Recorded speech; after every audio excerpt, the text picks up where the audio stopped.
उज्जैनी के महान राजा विक्रमादित्य अपनी न्यायप्रियता, पराक्रम और अद्वितीय बुद्धिमत्ता के लिए पूरे राज्य में प्रसिद्ध थे।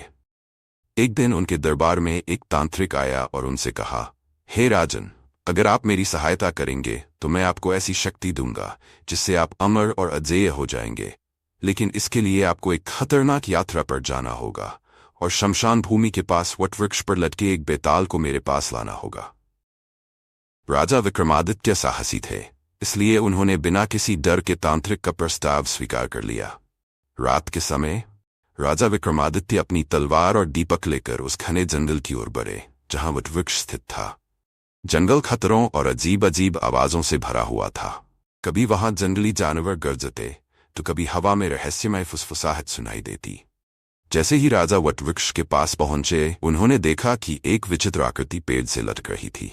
वह बेताल था। बेताल एक भूत था, लेकिन उसमें अद्भुत चालाकी और ज्ञान था। जैसे ही राजा ने उसे पकड़कर अपने कंधे पर डाला, बेताल ने कहा, हे राजा, मैं तुम्हारे साथ चलूंगा, लेकिन रास्ते में मैं तुम्हें कहानियां सुनाऊंगा। यदि तुमने किसी भी कहानी पर उत्तर दिया तो मैं तुरंत वापस पेड़ पर लौट जाऊंगा।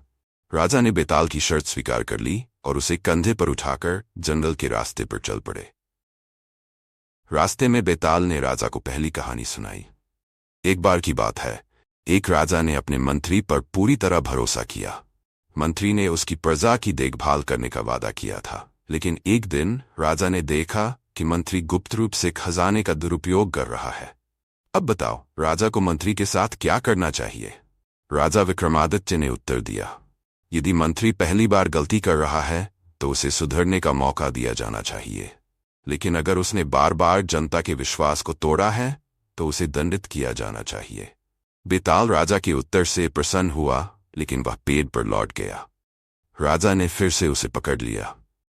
फिर बेताल ने दूसरी कहानी सुनाई। एक युवा राजकुमार अपनी प्रियतमा के लिए किसी भी हद तक जाने को तैयार था, लेकिन उसकी प्रियतमा ने उसे खतरनाक खजाने की खोज में भेजा। खजाने की रक्षा एक भयंकर दानव कर रहा था। राजकुमार ने अपना जीवन दांव पर लगाकर खजाना हासिल किया, लेकिन जब वह लौटा तो उसकी प्रियतमा ने उसे ठुकरा दिया। अब बताओ, क्या राजकुमार को उसे माफ करना चाहिए?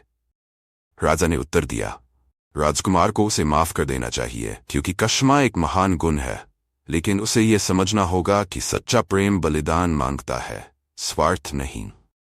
बेताल ने फिर से राजा के ज्ञान की प्रशंसा की, लेकिन वह फिर से पेड़ पर लौट गया।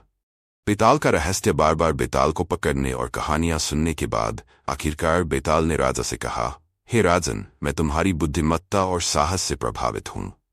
अब मैं तुम्हें एक रहस्य बताता हूं। बेताल ने खुलासा किया कि तांत्रिक वास्तव में दुष्ट था। वह राजा विक्रमादित्य को बलि के रूप में चराकर अपनी तांत्रिक शक्तियां बढ़ाना चाहता था। बेताल ने कहा, यदि तुमने मुझे तांत्रिक के पास ले जाकर उसके कहे अनुसार किया तो वह तुम्हें मार डालेगा, लेकिन अगर तुम मेरी योजना पर चलोगे तो तुम उसे हरा दोगे।